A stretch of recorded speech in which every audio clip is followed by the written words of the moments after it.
So that in fact, our health as a population is getting worse. And I'm sure, as you know, the next generation is likely to live less long unless they pay attention perhaps to some of the things that you're saying and that I'm saying. But in general, the next generation's prospects don't look so good. We're spending more and more on healthcare, and healthcare professionals are burning out earlier and earlier. They're more and more dissatisfied, both in the field of health and in mental health.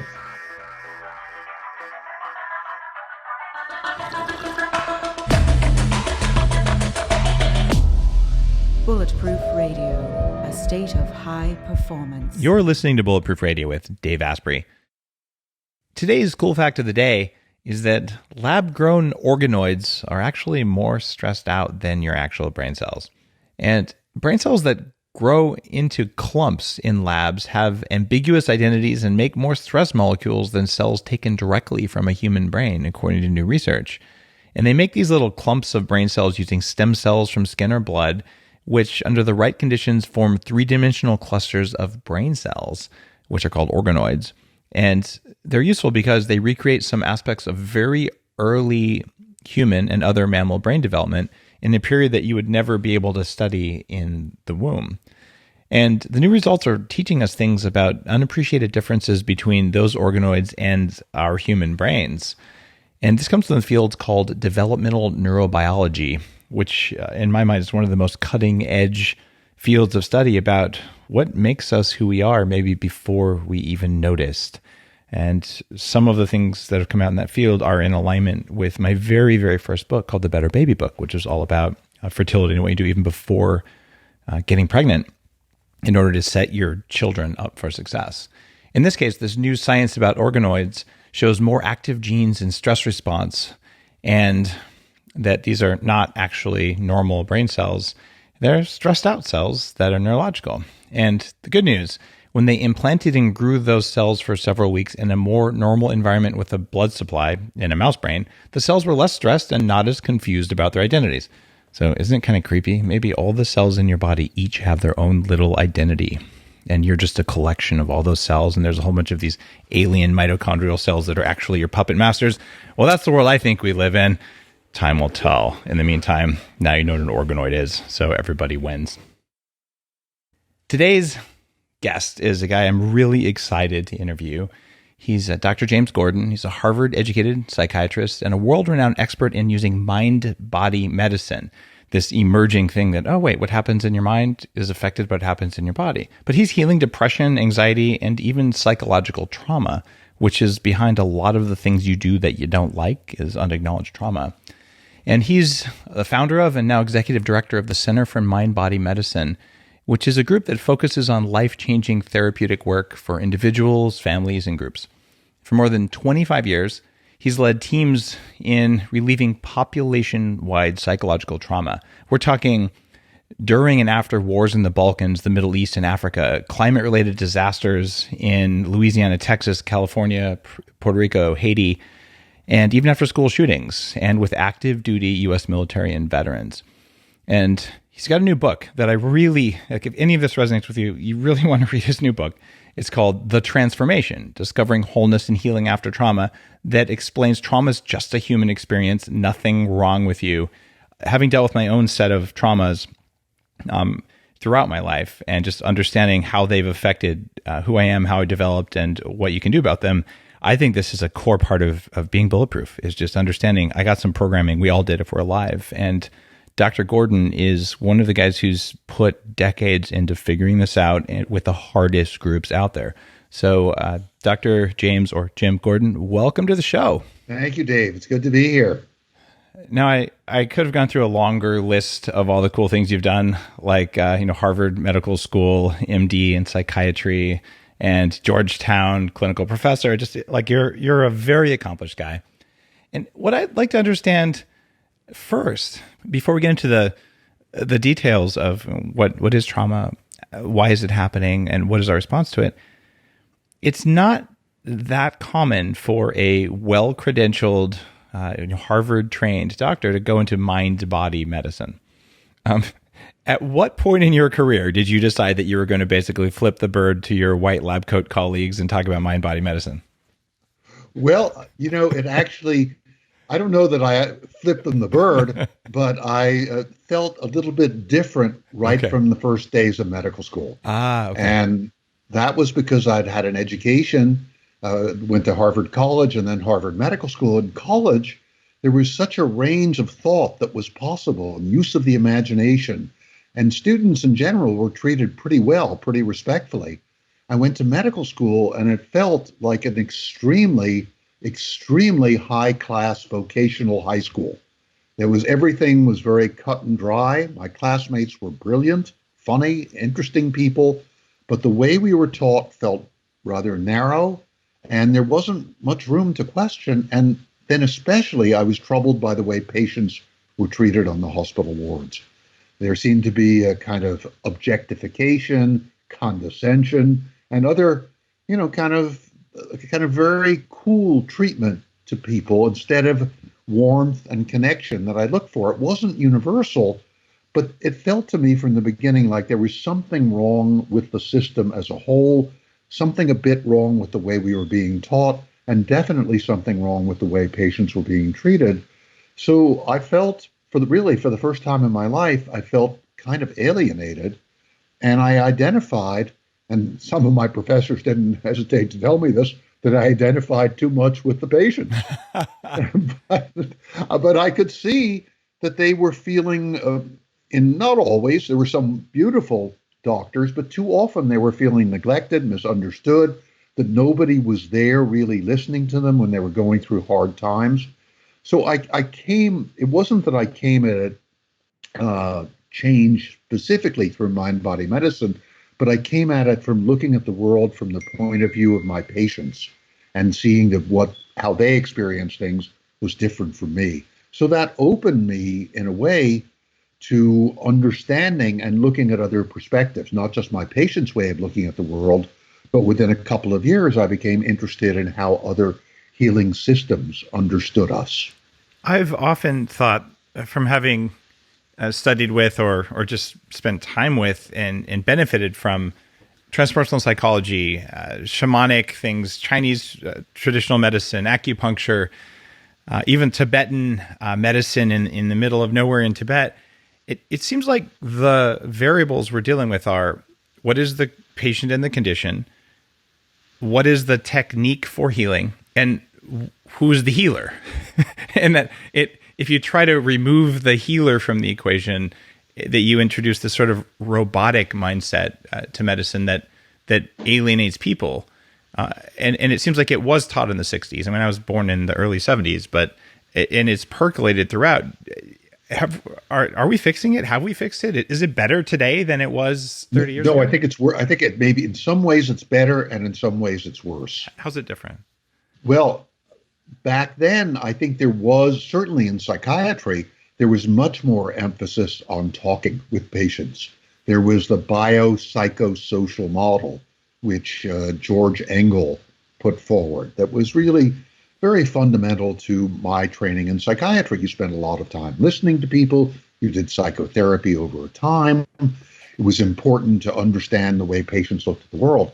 Now psychiatry has become much more narrow in general and much more focused simply on prescribing drugs to treat diagnosed conditions. And the sense of the richness of the individual and the understanding of the individual in his or her social world is just kind of dropped by the side of the road. In medicine, yes, now, because a number of us have sort of advanced the cause of mind-body medicine and nutrition and use of movement and exercise and meditation and bringing that into medicine, there are those openings in medicine and in healthcare. But at the same time, we really haven't made the major shift that we need to make, which is in the direction of focusing on self-care as central to all healthcare, self-awareness, self-care, and group support. So that in fact, our health as a population is getting worse. And I'm sure, as you know, the next generation is likely to live less long unless they pay attention perhaps to some of the things that you're saying and that I'm saying. But in general, the next generation's prospects don't look so good. We're spending more and more on healthcare. And healthcare professionals are burning out earlier and earlier. They're more and more dissatisfied, both in the field of health and in mental health. So I think there are kind of contradictory forces are at work. There is this progressive emphasis on a wider, more holistic or integrated perspective. There is the interest in functional medicine, looking at basic biological processes rather than diagnostic categories. But so far, this has not changed the sort of mainstream of medical care in this country, which is still very, very much a kind of narrow biomedical view. We're going to find the diagnosis and we're going to focus on that. We're going to treat the symptoms. We're primarily going to use drugs and surgery. And that's still, although drugs and surgery, clearly can be brilliant and life-saving, in certain instances, they are not the primary way that we're going to deal with most of the problems that most of us have most of the time. Should we really be going to the doctor for trauma in the first place? Well, that's a very good question. What the premise of the transformation of my book and the premise of the work we do at the Center for Mind-Body Medicine, we've now trained close to 7,000 people who in turn have worked with many hundreds of thousands here in the US and around the world. The premise is that what we're teaching about self-awareness and self-care and also encouraging people to get support from other humans is fundamental to the understanding and treatment of all trauma, and that other therapeutic approaches, whether provided by physicians or mental health professionals who are necessary for therapeutic approaches, those are often important, but they're secondary, that we're missing the boat. And the boat is that trauma is going to come to all of us. It's not such an exceptional thing. You were saying that in your introduction. You've been through a number of traumatic episodes in your life. I've been through them in mine. All of us humans will go through traumatic events. The problem with focusing on sending people to the doctor is the trauma then becomes a medical condition and it becomes something exceptional that just to begin with, as opposed to being understood as something that is a part of human life. That if it doesn't come early because of poverty or discrimination or because we have an abusive or neglectful home, it's going to come as we become young adults and in midlife as we deal with the real crises of loss of relationships and disappointments and perhaps in our job or our career and loss of parents. And if not, then, as all the wisdom traditions tell us, it will come as we grow older. We have to deal with physical frailty and the loss of loved ones and our impending death. This is a much bigger way of understanding trauma than the medical way of understanding it. So I think in answer to your question, there are times for medical interventions, but we really have to take a step back, and all of us need the basic skills, need to learn the basic skills for understanding where our trauma comes from, for being able to balance ourselves out physically, physiologically, psychologically, socially, and spiritually, and then understanding that the trauma comes to us, that comes inevitably to all of us, can open the door to greater wisdom and compassion and a clearer sense of meaning and purpose in our lives. That's not a conventional medical way of looking at human beings. And I believe it should be informing. And this larger perspective that the medical way should be just one piece of this larger perspective. If there was a trauma vaccine out there, would you recommend it? I have questions about what would I do? I'd vaccinate myself against life? Exactly. I think that's a pretty dangerous vaccine to take. I think people do that. They call it addiction. Right? Oh, wow. That's a strong statement right there. But that's what it is. Yeah. I mean, if you talk with people who are addicts, that's what they'll tell you. It's too much for me. I can't take it. I have to, this is the way I'm self-medicating. I don't want to feel. We sacrifice so much of life if we do that. Wow. So after 40 years of working with patients, and you've seen your fair share of addicts among them, I imagine, those are some very strong words. But It reminds me, there's an episode of Black Mirror, which is kind of like the modern day Twilight Zone, where there's a parent who puts little virtual reality contact lenses in her daughter, so her daughter never sees anything scary. And it completely, of course, wrecks the daughter's life, as you would expect. But it was of course, done out of love, but it was one of those things going, well, the kid can't see scary barking dogs and like nothing. But Dave, that's exactly the story of the Buddha. That's exactly what his parents tried to do. Yes. They eliminated any plants that were dying. They made sure he didn't see any sick people or old people and never saw corpses. And, that wasn't the way. That's not the way. And so he went out. It worked out all right for him. He didn't see any of that. And he said, wow, this is really a problem. I got to do something about it. I guess I'll just get enlightened. By the way, I just pissed off all of my Buddhist friends. But I'm summarizing his path. He said, suffering is a part of life. There you go. And I need to know what to do about it. I need to know how to deal with my suffering. Yeah. And that's what I'm about also. I mean, I'm not, and that's what so many of us are becoming about. That is, we understand that suffering is a part of life. There's a question of how to relieve the suffering and how to grow through and beyond that suffering. And that's what my work is about. That's what the transformation is about. And it's possible, as far as I can tell. At what point does it go from that was a scary, challenging, difficult, problematic experience that I either succeeded at or failed at? When does it switch from that to becoming a trauma? Like, how do we know how far to push our kids or ourselves to not traumatize ourselves, but to continue growing? Well, I think that those scary experiences, are traumatic. So anytime you feel fear, it's traumatic at some level. Well, pretty much. I mean, it depends on, obviously if you're just afraid of if you're startled by a noise in the house, no. But, the events, the ordinary challenges of our life, divorce, for example, well over 50% of Americans are divorced. I've never seen divorce not be a trauma. Have you? Never. Maybe it happens, but so many of us experience loss of a significant relationship, a parent's death. Also, there are people who are from very early life, very large numbers of people, even, well-to-do people who are living in peaceful neighborhoods, or at least ostensibly peaceful neighborhoods here in the United States, have many of those adverse childhood experiences. They're neglected, they're abused, they're hit, they're bullied. And these experiences are a part of life for early on for so many people. I don't know what's the line you're looking for between what and what.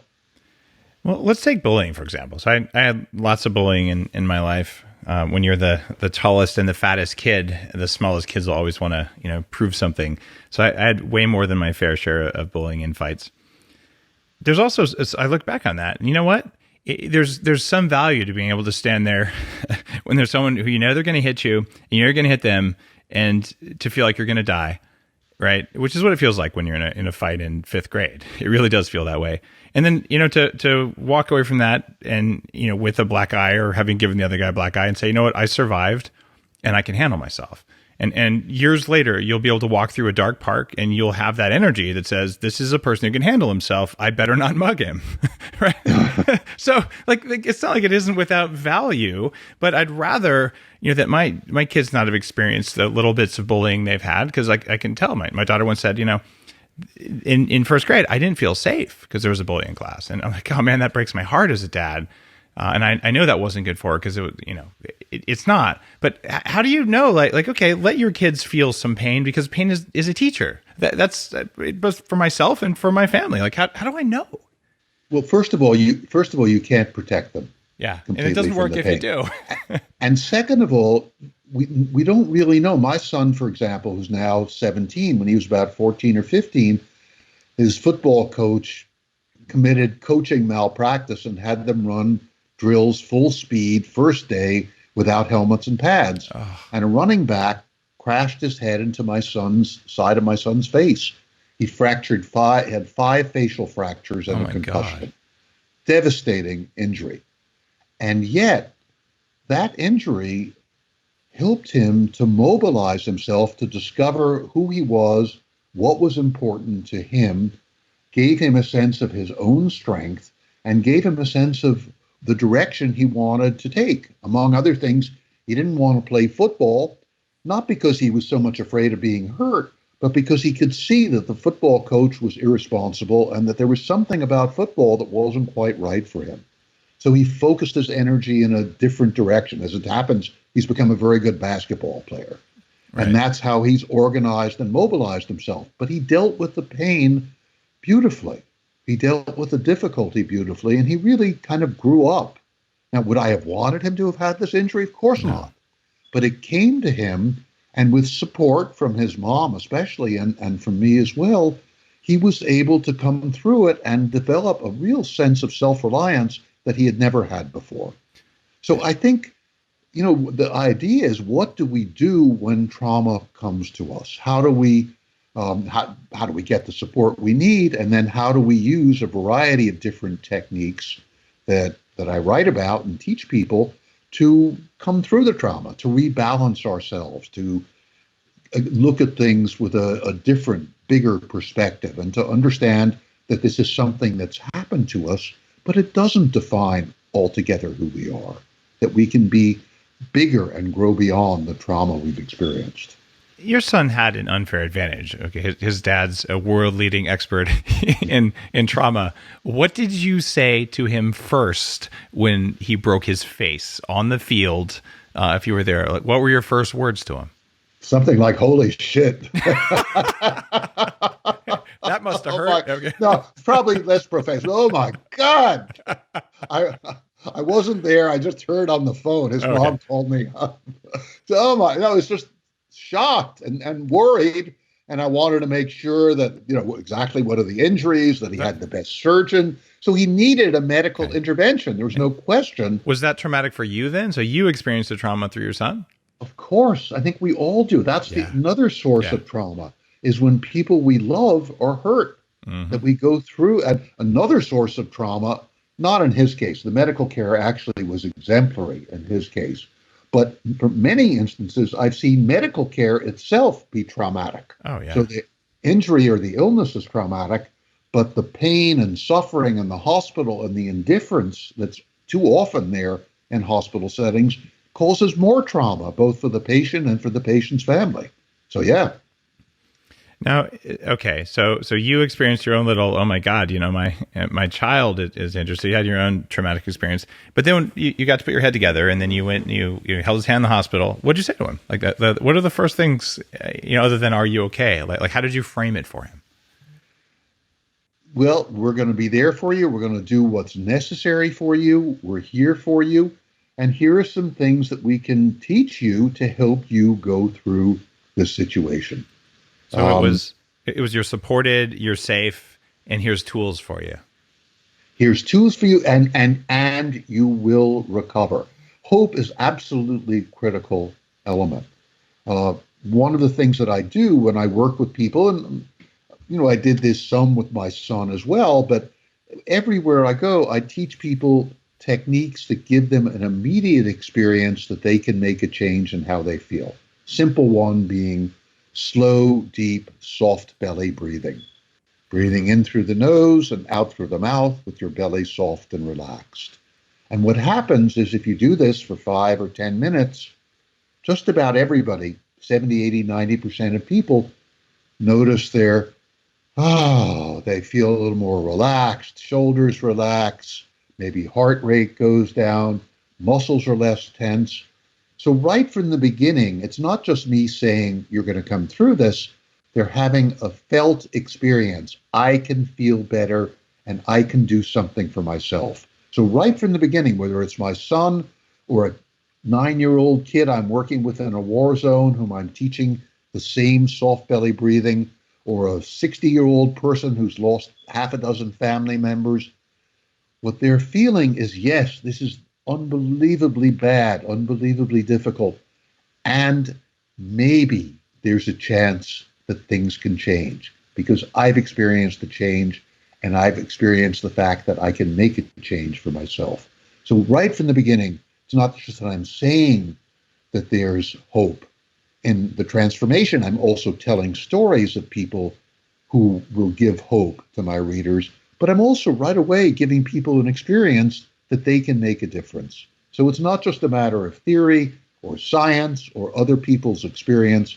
It's my own experience. I think that's crucial. That's it's really profound. So we can take that. Actually, even before we go there, you're listening to the show right now, and you're going to be spending the next, probably 30, 40 minutes. So for the next 10 minutes or so of the show, you can actually breathe in through your nose and out through your mouth and make your belly soft while you do that, so more air goes through your belly. So you can actually do this while you're doing other things.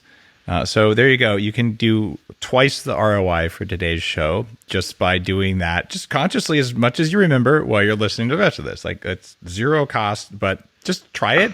And at the end of that, you're probably going to want to order Transformation, because I think that was just a synopsis of the book, at least a good portion of it, that we just talked about right there. So there's something interesting going on here.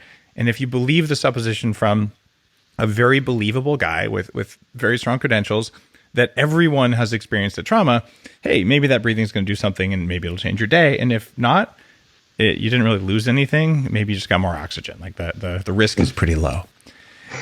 And as you know, as you well know, the science is there. When you breathe slowly and deeply, you stimulate the vagus nerve, it quiets the fight or flight response, decreases fear and anger, mobilizes self-awareness and capacity for judgment and compassion. It's an antidote right there to fight or flight and to some of the more disturbing effects of trauma. What is the definition of trauma, the one that you use to convince someone? I've had people go through the neuroscience EEG feedback program that I started, and they're like, I don't have any trauma. I'm like, I'm pretty sure we could see something in your EEG there because you respond differently when you talk about certain things. But there's a denial that trauma is not something that's for me. So what is our actual definition when we talk about it, even in the context of that sentence? It's very simple. Trauma just means injury. It's the Greek word for injury. I'm happy to stay with that. You can call it a significant, disturbing life challenge, but I just call it injury to the body, mind, or spirit. Something that happens to us that throws us off balance, throws us into a state of confusion, or forces us to shut down emotionally and withdraw and distance ourselves. So that's defining it by its effects. But it's simply an injury. Whatever you see as a trauma, and one of the things you mentioned at the beginning of our discussion is that sometimes we don't understand why we behave in certain ways, why we're afraid of certain things, why we get angry so easily at certain things. If we take the time to reflect and we have an opportunity to go inside and be a little introspective and maybe ask a few questions of our family members, we can find out what the source of the trauma is. So, for example, when I was a kid, when I was about 21 or 22, my girlfriend and I broke up. And I was totally devastated. And I thought it was almost like the world was coming to an end. And that was a trauma for me. And I wondered, well, why is it quite so severe? Why is this so, devastating to me and seem to shatter all my notions of who I am? And one of the things, as I reflected at that point, I did go into psychotherapy, is that when I was a kid, my mother was kind of distant from me and she wasn't really there. And I'd experienced early loss, which made me vulnerable to later loss.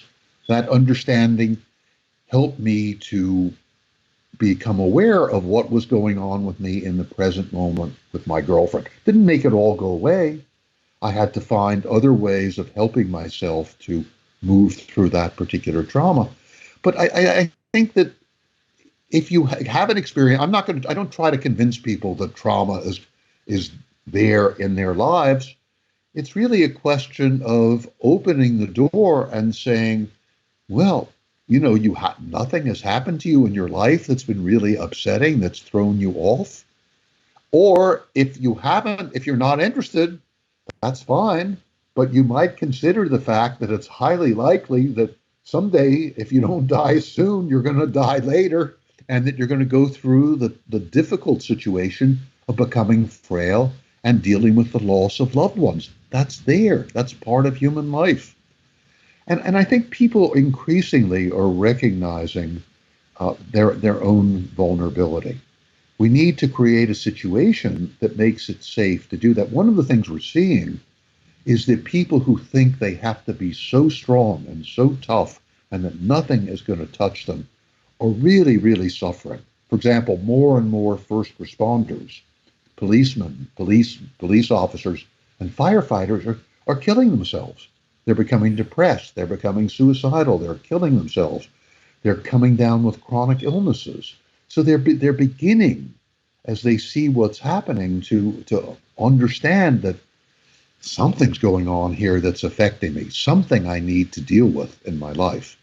Same with health professionals. The numbers of health professionals who are burning out, which is another word for the kind of trauma that comes to caregivers. They don't feel committed to doing the work in the same way. They feel overwhelmed by it. They feel anxious about it. They feel bored by it. The work has become traumatic from them, and they've begun to distance themselves from it. They've hardened themselves, and they're suffering. So what I find, is that more and more people are beginning to wake up to this suffering that they have. That's really there. That's a part of being human. And it's simply a matter of giving them the opportunity to have some time for reflection. I've done a lot of work with U.S. military, active duty military, and veterans. I was just doing a group with veterans, I think it was yesterday, and it was amazing. These men and women began to talk about what had happened to them, and they began to share the effects of being in the service and being deployed, and how they were connecting the things that had happened, which they had been told they just had to suck it up and go on and pretend it hadn't happened. Just taking a little bit of time, they were beginning to reflect on what had happened and becoming very interested in how to deal with it in a better way. So I think it's a process of growth, and what we need to do simply is to give all humans, especially little humans, our children in schools, an opportunity not to focus on their trauma, but just an opportunity to talk about what's going on and to learn basic skills for becoming more self-aware, for expressing themselves, and for dealing with the stress and the trauma that they inevitably have. It needs to become a part of life, as opposed to the idea that I'm tough, I can tough it out, I can deal with anything. Well, I have to tell you, ain't nobody alive who can deal with anything. And I've worked with some of the toughest people in the U.S. military who will say to me, I was the toughest SOB, and I had this rank, and I did this, and I had 8 tours and deployed, and I came back and I thought I was fine, till my wife told me I was yelling and screaming in my sleep. One of the things that I do when you talk about these traumas, I keep a list of things where I notice I have an unreasonable stress response. In my mind, these are unresolved traumas. So I have a little list in my app on my phone that says traumas. And so one that I noticed the other day, I have zero sense of direction. I have no idea which way north is. And frankly, I don't actually care which way north is. And I never really have. And now we all know that makes you less of a man if you're in the Boy Scouts or something, or whatever. I haven't figured out where that one comes from. But the next time I sit down with electrodes on my head and do the form of introspection that I do at 40 Years of Zen, or the next time I'm working with a therapist or any of the kinds of unusual people that I'm lucky to have in my life, I'll take out the list and say, oh, I never figured out where this one came from. And then we'll go back, and it'll probably be sometime I felt lost when I was 3. God knows. Like, it's not even that rational. But whatever it is, I'll go in and I'll erase it, so that the next time I'm walking around and I have no idea where I am, instead of it being an anxiety-inducing experience, it'll just be like, maybe I'll ask for directions. And so I'm just saying, exactly. Exactly. Take a few deep breaths and ask for directions. And the valuable thing, if you're listening to this and you're saying, what's going on here? Look, we've got Jim here who's 40 years of deep experience saying, yeah, he's got stuff like that he works on. I'm a successful entrepreneur, and a lot of people know my work, but I still have this crap, and it's just like part of the human condition. And if you just notice and write it down and work on it someday, eventually you become non-reactive to it. And that's the gift. Also, the techniques that I teach, part of it is balancing out the physiology. So whether you're doing soft belly breathing or you get up and you shake your body for 5 or 10 minutes, which is a great way to shake loose from feeling shut down and traumatized and frozen, which we feel when we're feeling helpless and overwhelmed, which is the way you may feel when you don't know which direction you're supposed to go in. So those two things will bring you back into balance. And then you can begin to ask questions. And the techniques that I teach are really sort of how to consult your intuition, your imagination, your unconscious, if you will, and ask, what's going on here? Why is this upsetting me so much? And there are many ways to do that. You can do it with guided imagery, which you can do it with drawings. You can do it with written dialogues. So you could have a dialogue with your confusion that comes up when you're dealing with not knowing what direction to go in. And and the fascinating thing, and I teach this in the transformation, the fascinating thing is that your symptom, in this case, the confusion, if you have a dialogue, and I bet this would work with you because you're a very good interviewer, so you'd sense you're interviewing your own unconscious, Yes. You would start getting answers back. Your confusion would start telling you, hey, Dave, this is what's happening, and this is what you need to do. I did an exercise, this is got to be like 15 years ago, and it was actually, it scared me. And it was in the context of a personal development retreat thing. But they had you write a question with your right hand and answer it with your left hand and just kind of relax and see where it goes. It was creepy, but I learned some stuff that I did not know my subconscious was doing. And I don't know if that's going to work for people sitting alone at a desk some night, but there's all kinds of stuff. But it's the same principle. It's exactly the same principle that I'm describing, is that you're consulting with the left hand being your non-dominant hand is your unconscious. It's your intuition. It's your imagination, and you're consulting it. And there's so many answers that lie there, and the techniques to access that wise guide, that wisdom. There are numerous techniques, and anyone can learn them. We've taught these techniques to 8, 9, 10-year-old kids. People of any age, any educational level can use them. Okay. I teach this stuff to my kids. I remember my daughter must have been 5 or something, and she was just melting down, and she didn't know why. And you could tell it was like a new, strong emotion. In fact, it was probably around the time that there was bullying going on in her school. And finally I said, well, let's talk about what this is. And can you draw a picture of the feeling? And she draws a picture of this, big red ball and all this stuff. But it was one of those, what's my body doing right now? But it kind of took her out of it. And, she had the picture hanging up for a little while, like you tell she pondered her emotional response in the way that a 5 or 7-year-old, however old she was, would do. And it was interesting because I kind of do the same thing myself. I don't really draw a picture of it usually, but some of the therapist types I've worked with will tell you, draw a picture of that. It's like, what do you mean? It's a feeling, but you do it anyway. And then there's knowledge in there. And is that art perspective? Is that something that you've used in your? Yeah, beautiful. We use right at the beginning of the transformation and right at the beginning of work we're doing, whether it's in a war zone or after a school shooting or in an office with an individual person, have them draw 3 pictures. And it's very close to what you intuitively did with your kid. Draw yourself with your biggest problem, and then the third picture is draw yourself with your problem solved. And sometimes people say at first, well, if I knew, I would solve the problem. No, let it come from your imagination, your intuition. And it's amazing what people come up with. That there is that capacity that we have, even when we feel we're totally up against it. That third picture will often show us a way out. And that's right at the beginning of the work. And you can keep on using drawings as a way of accessing, not only expressing what's going on inside, which is a crucial part of healing, but then finding the answer. What do I do? What's the next step? And it's amazing. So, for example, there's a woman, always remember this drawing. Her biggest problem is a woman with ovarian cancer. And she drew her biggest problem was a big red blotch in the middle of her belly. Wow. And I'm looking at it and I'm thinking, well, that's the ovarian cancer. But I'm smart enough to say I don't know and to ask her, what's that? She said, that's my anger at my husband. Right there in my, and the third picture, the solution, she's sitting across from her husband and sounds are coming out of her mouth. She's talking to her husband and she's telling him why she's so angry at him. That's the solution.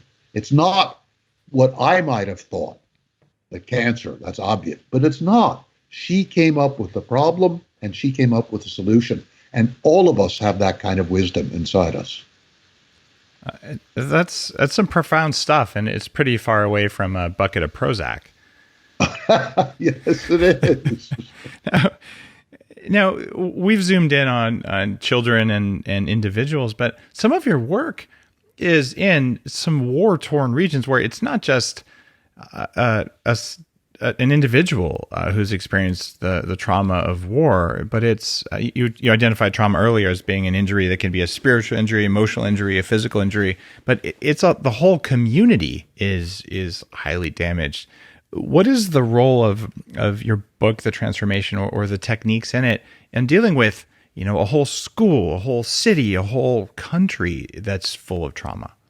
Well, the first thing, what you're saying is really important in terms of framing the issue. You have to deal with the whole school, the whole city, the whole community, and if you can, with the whole country. So what we do is we have that understanding. And anytime my Center for Mind Body Medicine colleagues and I go somewhere, we're not there to treat everybody who's traumatized. We work in Gaza, for example. There are 2 million people, and there are 2 million traumatized people in Gaza. Literally, I'm not saying they all have a diagnosable post-traumatic stress disorder, but everybody's on edge, everybody's anxious, everybody's hypervigilant. There's a lot of irritability, a lot of fear, a lot of emotional withdrawal because of, they're in like a shut off from the rest of the world. They've had 3 major wars in the last 8 years. So we teach local people the whole program of self-awareness, self-care that's in the transformation. We teach it to them in trainings. They learn these techniques in a small group. They share their experience with each other. In the first part of our training, in the second part of our training, we teach them how to use what they've learned with people in the population, in schools, hospitals, clinics, women's groups, all kinds of community-based organizations. And then we provide ongoing supervision to them as they use the work with others in their community. In Gaza, I'm mentioning Gaza partly because it's our largest program. We've trained 900 people.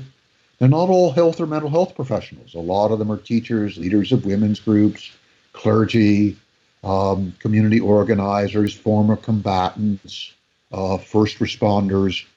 They, in turn, have shared this model with 170,000 people in Gaza. And wow. The work that they're doing is quite stunning. We've published studies, groups that they've run where they taught the same techniques that are in the transformation, 2 people, 10 people in a small group. These people come with diagnosable post-traumatic stress disorder at the end of 10 or 11 sessions, 10 or 11 weeks. 80% or 90% of them no longer have diagnosable PTSD, and the gains hold. So you can do this in groups of people, not individuals. Yes, I think it's really important to, when you're working with a whole population, you can't possibly see everybody individually. And also, people need support when they're dealing with psychological trauma. And one of the things that's really important is that people have that support. Now, if they're reading a book and they're learning the techniques from the transformation, they can learn all the techniques, but it makes it even more valuable and more effective if they can share what they're learning with other people. And in a place like a war zone, where everybody feels, when we're really traumatized, parts of our brain that make it easy to connect with and identify with other people are kind of shut down.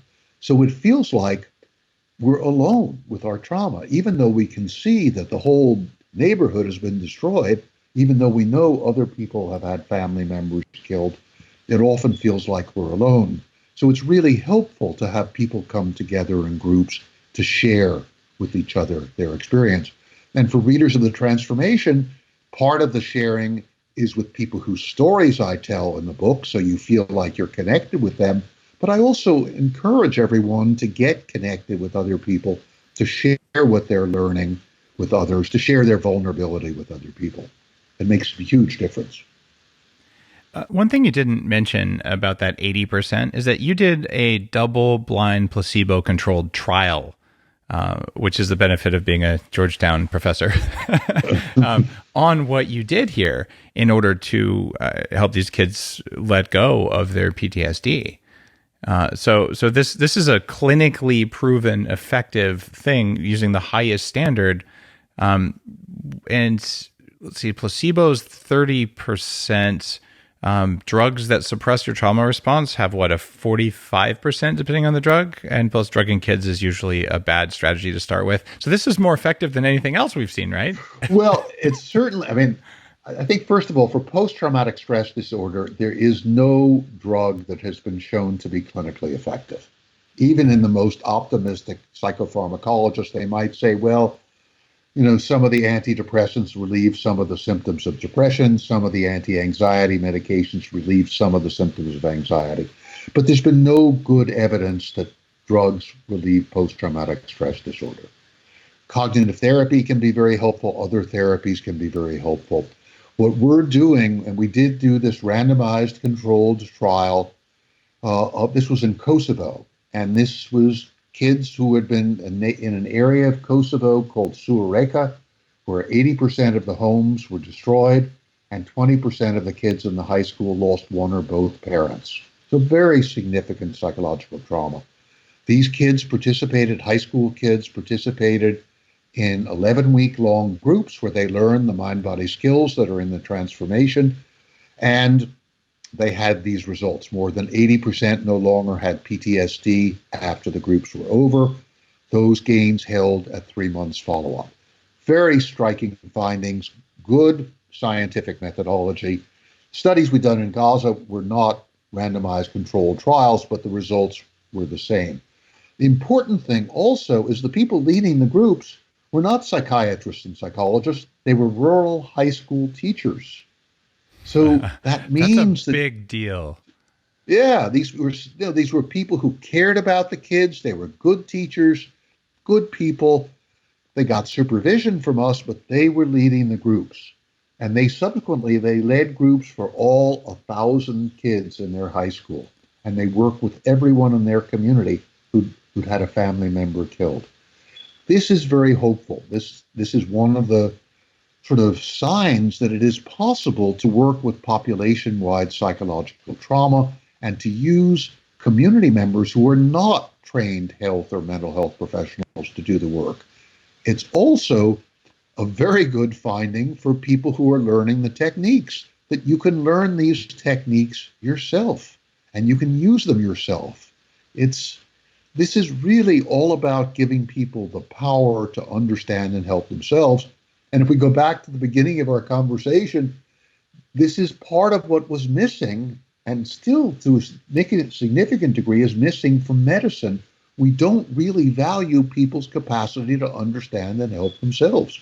So this is, an answer to that, showing in this really significant area of psychological trauma that we can do so much to help ourselves.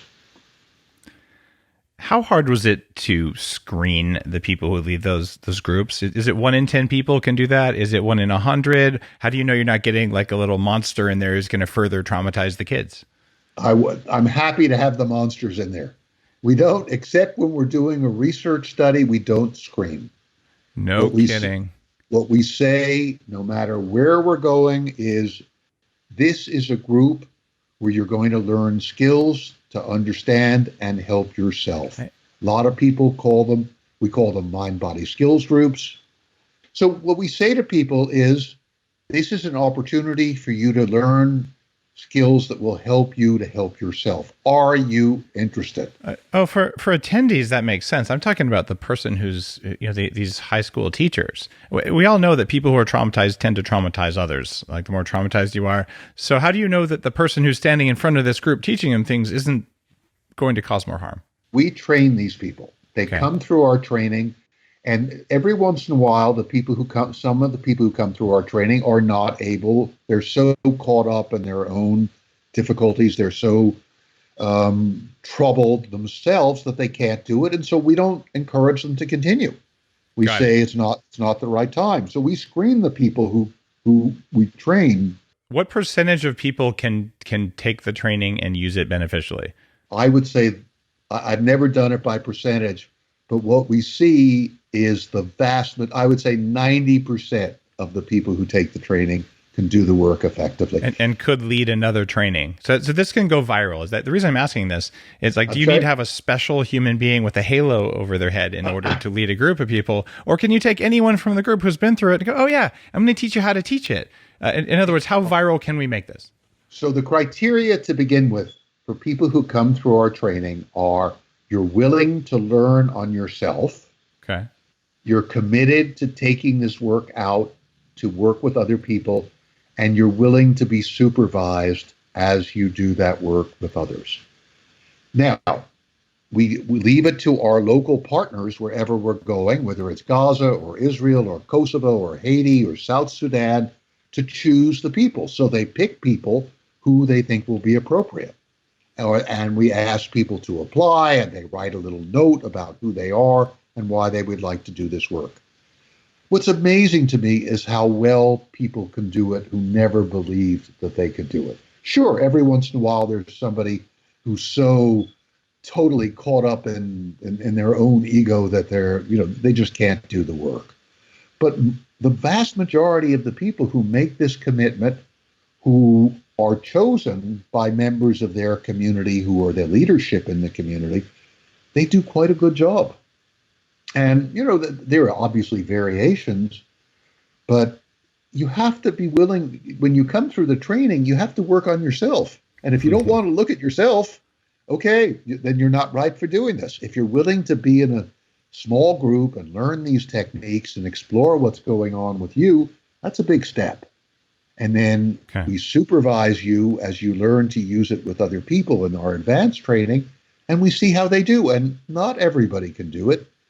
And sometimes we say, well, you got to go back before you start working with other people. You need to get some more training and some more supervision.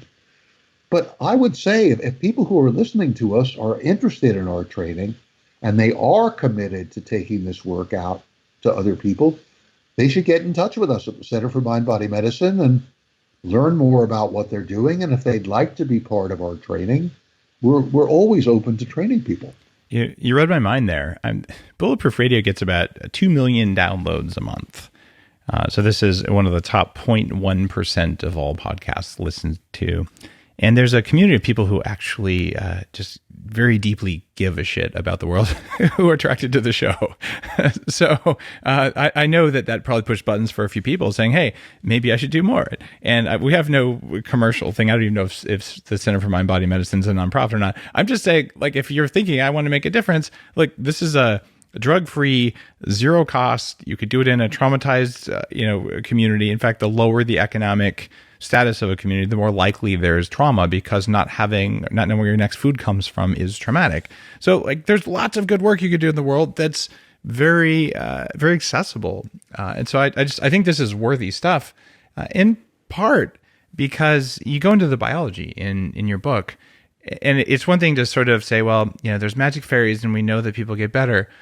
But you go in the second chapter, like, look, gut disruption happens, and we know your digestion gets off when you go through trauma, and that causes further damage to the brain, and then that causes further damage to the gut. And you actually describe this negative treadmill that we get on. And so it's worth understanding its biology. It's not just beating a drum and hugging each other and letting go of trauma. It's hacking your biology by letting go of that. Exactly. And the point about food is really important. I'm glad you brought it up, because there's a long chapter on the trauma healing diet. And it's in a way, it's so obvious. Of course, trauma is going to affect every cell and every organ in our body. And yet I've never seen any other book that's talked about both the effect of trauma on the gut and how you can rebuild your gut. You can help to restore the microbiome. You can close the leaks in the gut that come from stress, and therefore repair your brain, just as you were saying. So I lay out a program for doing that very clearly. And it's important. The biology is really important. And it's important for people to know it, and so that they can act on it. And it's also important to know that there's science, as you're pointing out, so that you were willing to take some of these steps to make a difference. And every step of the way, the proof is in the results. Does it make a difference or doesn't it? And what I've seen over the last 40 years, and as well as what I've seen in the research literature, is that all of these techniques and these approaches make a difference, and that when you put them together in a comprehensive program, the difference is really quite striking and sometimes quite magnificent to see people who've been totally devastated, including people who've been very devastated early in life, who have somehow, using this approach and using it wisely and putting together the different techniques, who have really not only restored their life, but have become magnificent human beings.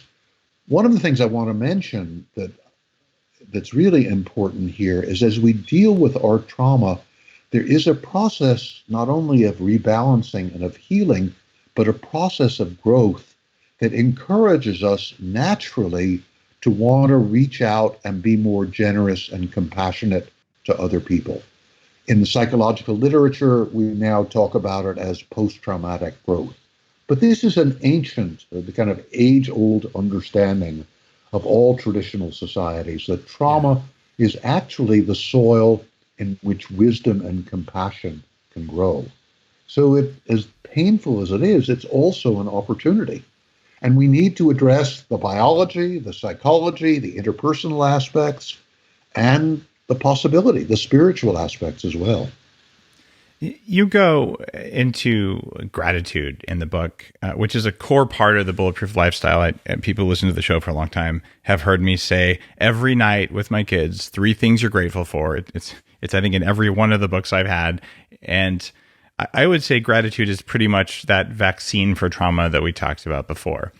And you actually cite research in your book about how gratefulness reduces symptoms of PTSD and improves the mood of people who've been traumatized. You talk about the Israeli study where gratitude prevents trauma-exposed children from developing PTSD. Can you talk more about how to do gratitude as a preventative for PTSD?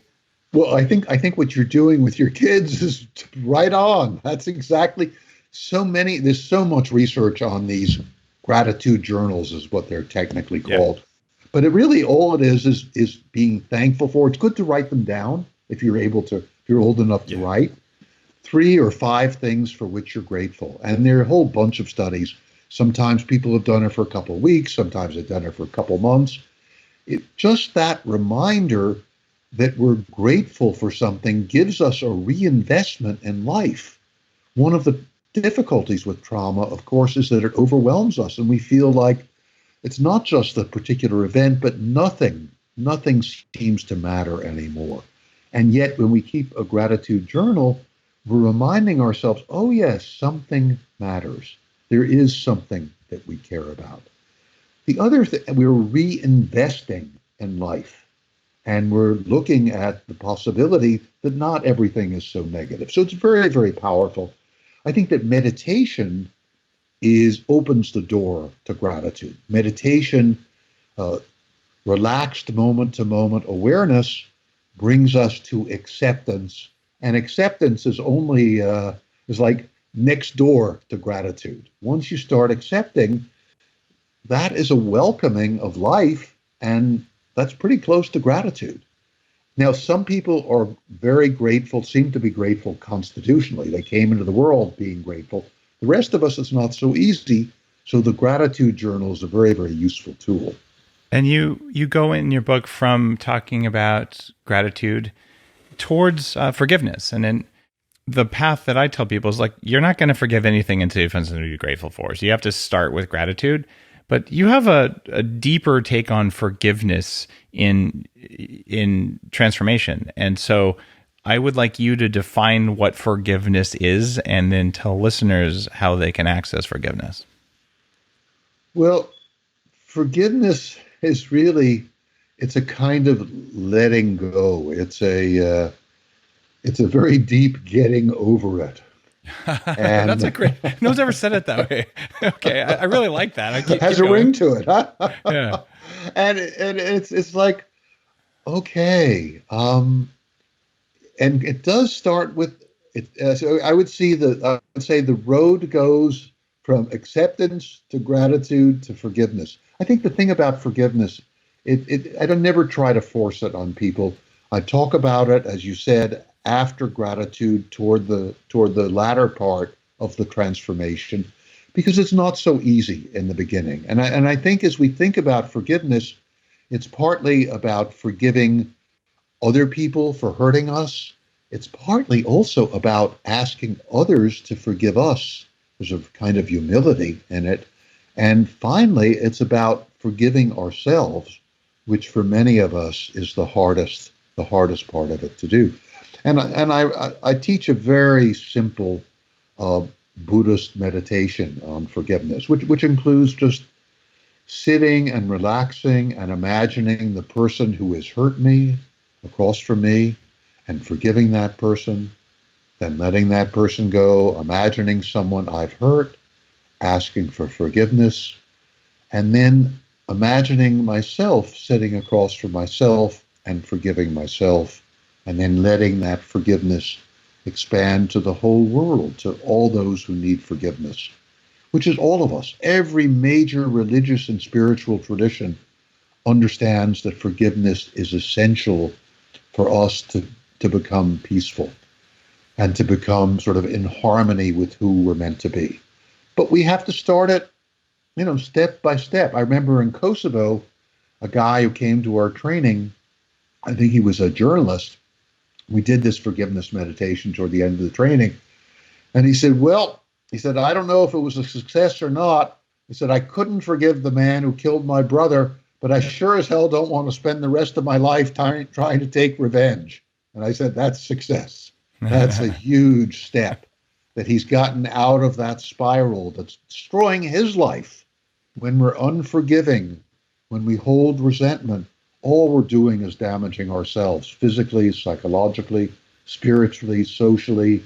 We're just cramped, figures, and we can't be fully ourselves. So forgiveness is for us, has nothing really to do with the other person to begin with. It may eventually produce that, but I know for myself, it's really about how to free myself from any kind of resentment that I'm still holding on to, how to let go, how to get over that sort of nasty connection that's still there, either seeing myself as a victim or hurting other people, and how to come out of that spiral, out of that destructive connection. Are you done with that yourself? Are you still holding on to any of those things? Not much anymore. A little bit here and there, but no, less and less. I have to work on it. Sometimes the person, in my case, the person I have to forgive is the same person whom I'm asking for forgiveness from. So that's often the case, somebody in an intimate relationship. And I'm really doing much better. I don't feel that. It's more, and what happens is there's more of a kind of relaxation and an acceptance and a kind of perspective and almost a sense of gentle humor about the situation. I don't feel so wound up in it anymore. I'm not saying I couldn't be, but it's certainly getting better over the years. Thank God for that, I'd say. Do you work with a forgiveness coach, a spiritual person, a priest, rabbi, therapist, shaman? Is there someone you go to when you need to work on your own forgiveness or gratitude? No, I just work with the forgiveness meditation. Just a straight up meditation, because you've just done enough of it. Just the same meditation that I teach. I just do it over and over. I think the first thing is, obviously, after all, or not, perhaps not obviously, but after all these years, hopefully I'm more self-aware. So when I do something that I feel bad about, I'm less inclined to try to defend myself and say, no, but this or that or the other thing. There's a wonderful quote, the story about Buddha, that he had a heckler in the audience who keep coming back and saying, "Oh, this guy's an idiot. He's a phony. What are you trying to do? You're a prince. You're a privileged jerk. Well, you're trying to tell me how to live." And one of Buddha's disciples, so the story goes, says, "Why do you tolerate this guy? He keeps following you around and he keeps shouting all the stuff at you." And what Buddha says to him is so beautiful. He says, "Well, first of all, maybe he's right about something and I have something to learn. And if he's not right, he's talking to somebody else. So why should I pay attention?" So that story is my teaching story. So when I'm getting wound up and I'm feeling resentful and I'm feeling anger about something, I do my best. I do the soft belly breathing. I think, okay, where's the element of truth in what somebody is saying that's gotten me angry and wanting to do something or just getting upset with that person or trying to defend myself? What grain of truth is there in it? What can I learn? And if it's not true, why am I getting worried about it? What does it have to do with me? So more and more, I'm not saying, the other thing is that I want to say, I don't have any formal spiritual teachers now, and I haven't for a number of years, but I do my best to learn from other people. And this is part of what I'm teaching in the transformation, is when people appear, and I'm thinking of somebody who felt like I'd done something to her, and I thought, well, she's my teacher. Maybe it's something I said, as I said this to her. I said, I wasn't as kind as I might have been. Thank you for telling me that. I'm sorry. And as for the rest of it, okay, I didn't really, it's not my responsibility. But she's my teacher, no matter who she is. And everybody I encounter, it's great to have spiritual teachers all over the planet. Everybody I encounter is potentially my teacher. Just so this conversation is teaching me. Always. And that's the idea, is to be open to learning wherever you are. It's a profound mindset to look at everyone as a teacher, especially the ones who are most irritating. Right. And kids have a knack for teaching us too, as I'm sure you've observed. Of course they do. That's one of the reasons they're here. So you can, everyone out there being a teacher, you can certainly have the 10-year-old who pushes your buttons and, causes you to blow up and go, well, I wonder why I blew up at that. Maybe I should, go read the transformation or go do some trauma release work, because no 10-year-old should be able to do that to me, but they still can. At the same time, you might want to turn around and find someone twice your age and ask their opinion, because they probably know just because they had to do it. But that's interesting that you said that, Dave, because the other thing is that older people really want more meaning and want more purpose. So when you're asking somebody who's older, they're also finding their meaning and purpose if they can share their experience with you. So don't feel, I think often we feel we're imposing on other people if we start sharing what's going on with us with them, especially if we're troubled. My experience is that if we're connected to those people, and if they're older people who have some investment in who we are, they're often going to be very grateful to be helpful to us. On that note, we're up on the end of the show, and I want to thank you for your wisdom and for spending decades working on this and taking it from a child or an adult all the way to a war-torn community, and you've really made a big difference in the change of our national and even global conversation around trauma.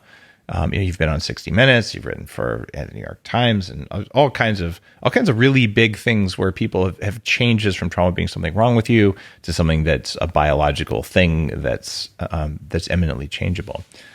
And your book, The Transformation, is absolutely worth reading. And the Center for Mind Body Medicine is CMBM.org.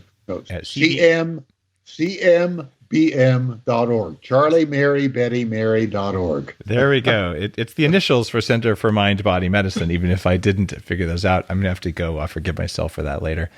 But Jim, thanks for being on the show, and thanks for your work in the world. Thank you so much, Dave. It's great to be with you.